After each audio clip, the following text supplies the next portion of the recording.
Approximately 7:35 on December 26th. Happy belated Merry Christmas to everyone out there. Happy holidays. Hope everyone had a great Christmas. I had a question on how I start my stove from a cold start, and that's pretty much what this video is going to be. For one of my viewers out there, technically this is all I'm going to put in there. As you can see, I got some pretty big blocks in there, and I will light this and put this on the inside of the stove in between all that wood that you see in there, and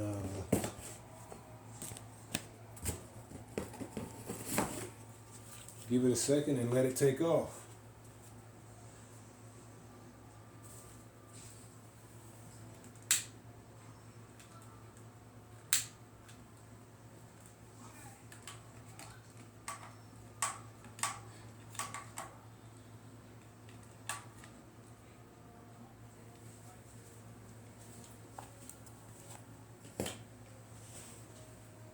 As you can see, that's lit in the camera.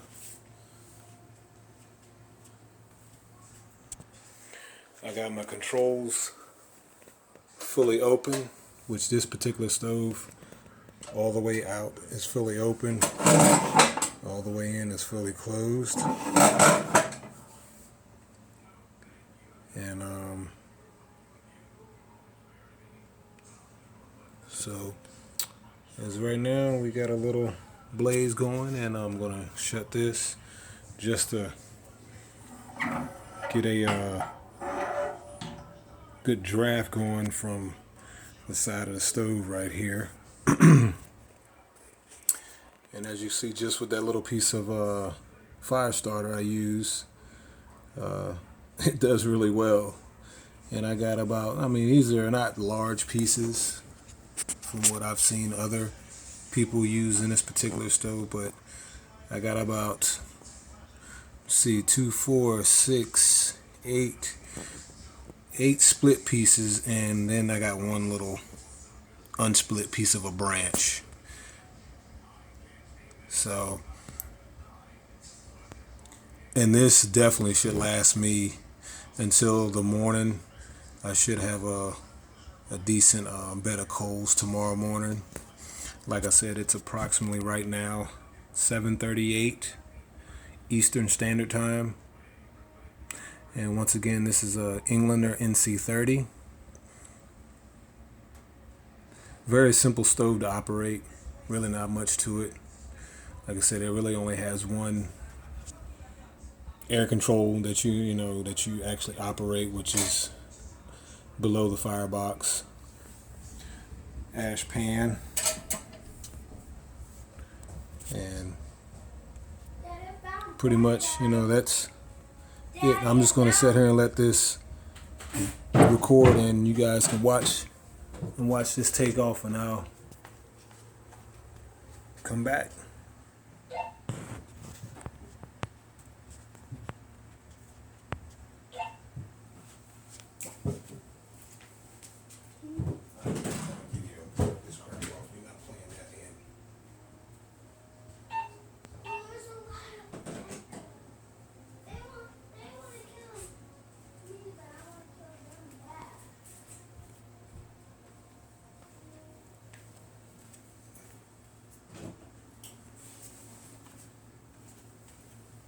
Let me step in here real quick just to show you my setup a little better.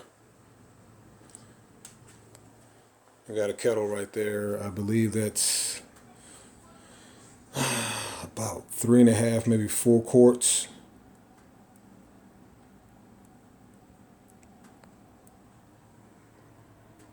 Ash bucket, and here's my little firewood box I built. I got some pretty big pieces in there right now. I fiddled through there and got some pieces that will fit in the stove properly instead of sitting on that ledge. Sometimes I have pieces of wood setting up on that ledge just before the glass door, if they're slightly too long. But yeah, as you can see, I mean, I got a decent little burn right now, but Most of the wood hasn't caught yet, but you know, it will eventually. All right, sit back and enjoy. Hey, there's a lot. I'm coming, buddy. There's a lot of back on the fixed building. Back. I'm gonna kill them all.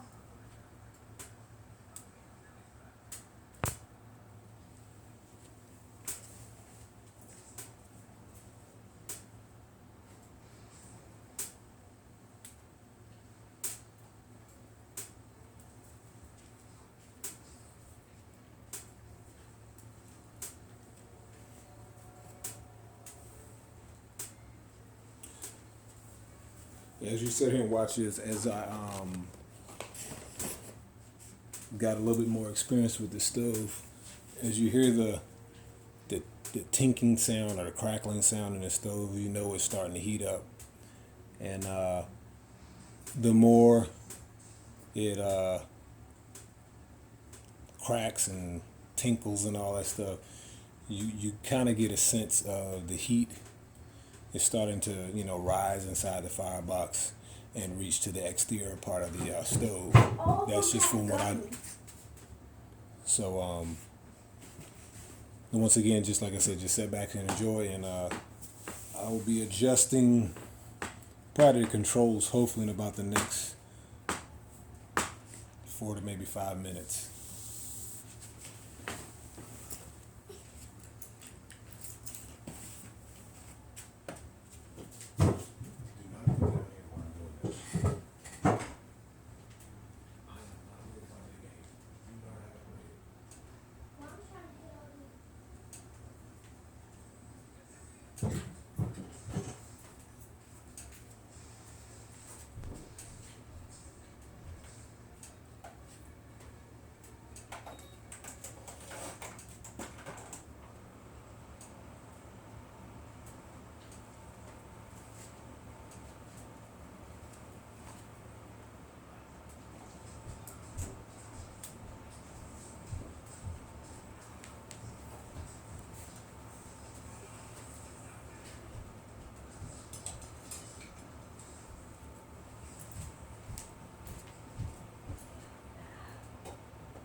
It's been approximately about